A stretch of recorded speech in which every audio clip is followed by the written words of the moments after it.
Hey everybody, it's Brock, and today's video is sponsored by Dream Team Forever. Make sure to check out our website as we just released the first ever All About tees that feature 30 fish and inverts from the series. Click the link in the description to get some for you and your family.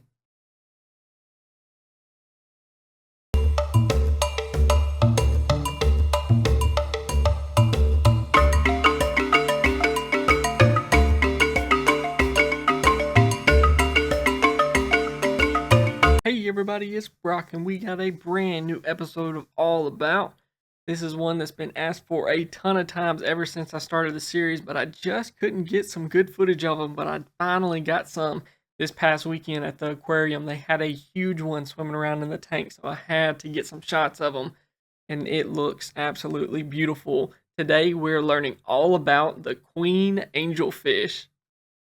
Prices on them, you usually have to spend at least $250 to get one of these in your tank. They are a very expensive fish, whether you're getting a juvenile or getting an adult. They get even more expensive if you want to get a larger one. I was looking around online just to see how prices were doing nowadays, and a lot of people had them out of stock, so it seems like they're getting a little bit harder to get right now, so that definitely drives up the prices even more. Tank size, I would recommend at least a 250 gallon tank to house this guy in, because usually those tanks are about 6 feet long, which gives them plenty of swimming room because they are a very active swimmer around the tank, and they need very large aquarium. That way they feel very comfortable in the tank once introduced. Care level, I would say moderate, mainly because of a few key things when taking care of these in a tank setting. They can be very sensitive to your water parameters, so you need to make sure you're keeping your main levels like your ammonia, your nitrate, your nitrite, and your pH all in check all the time. Even your salinity, make sure all of those are staying in check, because a spike can really hurt this fish, and sometimes to the point where he cannot make it if something like your ammonia was to spike. So make sure you're keeping your levels in check, do them water changes, dose them chemicals to keep your levels down. And also, they can be hard at times to feed and get to feed in a new tank setting. So if you are buying one from a fish store, make sure to ask them, what were they feeding them before? That way you can take home some of the same stuff to feed them. That way it isn't such a change to what you already have at home. Just feed him what he's already used to. That way he goes in the tank eating the same thing. Now, if you're buying one from online, what I'd recommend is getting a wide variety of different foods to have at the house. That way he can have plenty of options to choose from, because a lot of times they'll only find certain foods that they like in the beginning, and you want to find that one type that he really likes. Also, another key thing is slow acclimation for these. Since they are so sensitive to water parameters, you definitely want to make sure the water that he came in the bag and the water in your tank does not change on him so fast that it will shock him and hurt him. So make sure you got a slow drip acclimation for him. That way he'll go into the tank very easily and very happy, and it'll be a smooth change. Usually about 4 hours is a good time of acclimation on the drip, and they'll really help him out. Temper, I would say semi-aggressive, almost sometimes too aggressive, just because they can get so large and they are an angel. And angelfish just tend and typically become the kings and queens of the tank. They get very territorial over the entire thing, especially the newcomers being added into the tank.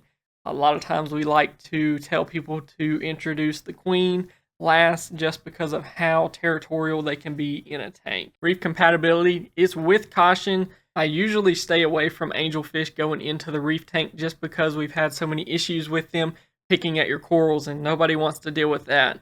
They are known to nip at stony corals, soft corals, even clam mantles that are sitting out. They eat on them in the wild and pick on them, so they're definitely going to come into the tank wanting to eat them as well. So make sure you're very cautious on that. If you are wanting to add them in the reef, I would definitely shy away from it. Usually these guys go good in the fish only with live rock tanks. Temperature, I would keep it 72 to 78, DKH 8 to 12. pH 8.1 to 8.4, and your salinity 1.020 to 1.025. Max size easily can get 1.5 feet long by the end of their lifespan. Some have even hit 2 feet with the streamers that end up growing on them as they get to their adult level of age. They get huge. This is a really big fish. You think you have a 2 foot long fish in your tank.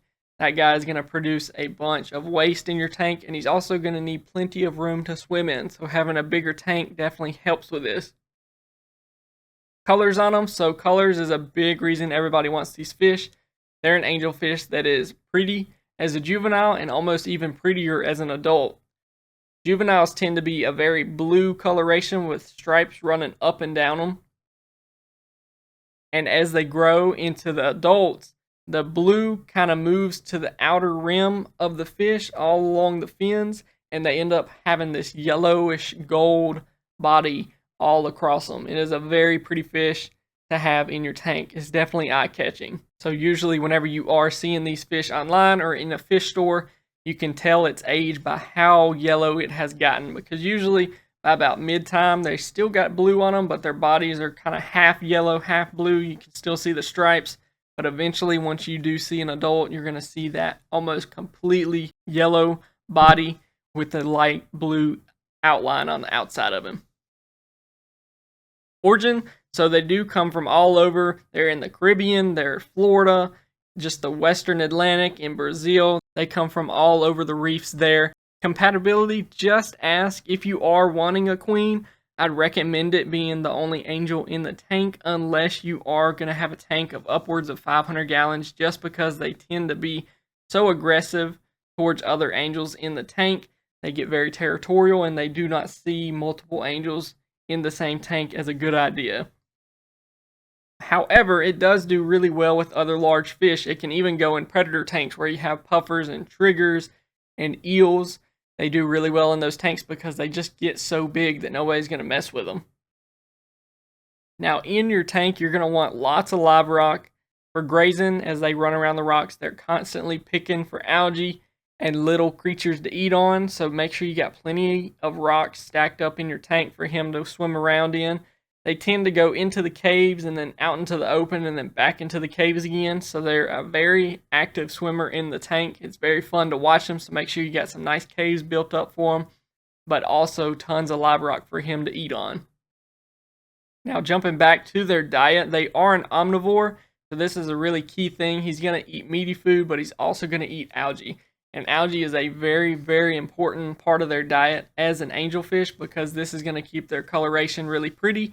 It's going to help keep diseases off of them and just overall keeps their health up.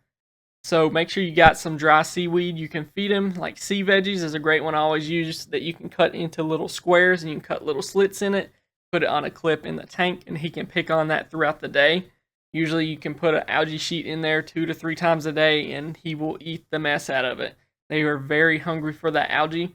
Also, natural growing algae, if you got some hair algae growing in your tank, just leave it there for him to eat on, because I can promise you they'll go in and tear that stuff up. If you have a hair algae problem, this will be a great fish to put in your tank to take care of it, because they eat on algae all throughout the day. Now at the same time, you want to be feeding him some meaty stuff to get his protein in. Now a lot of people have the frozen cubes that are actually built for angelfish. You can look for them. They have like some mixtures that are specific to them. They also have some spirulina blends that you can get. Make sure to get some of those in your freezer. You can thaw them out in a little Tupperware and let him feed on that throughout the week with a little spoon. Just take a little bit of it out and dump that in there. He'll love that. He'll eat it up. Most of the time, once they do find what they like, they eat a ton of it. He is a very aggressive eater. He's going to be the main one up at the tank, swimming in front of everybody to get the food. So make sure, if you can, feed multiple times a day, especially at the beginning, to try to get him to eat what you're feeding. That way he'll be very healthy and used to it, and he'll be more comfortable in the tank in the long run. Other than that, that pretty much hits on everything you need to know about the queen angelfish. I'm so glad I finally got some footage of this one to do a video on him. If you've taken care of one in your tank, please leave some comments down below on how it happened and who you left him with in the tank. It always helps us to see some other opinions on them down below to help us all do better taking care of this fish. If you have any questions, please leave them down below as well. You can reach me on social media. Follow me on Instagram, Facebook, wherever you can shoot me a message. I'd be happy to help you out on taking care of this fish. Make sure to like and subscribe as always. Tell your friends about us, and I hope you all have a good rest of your week.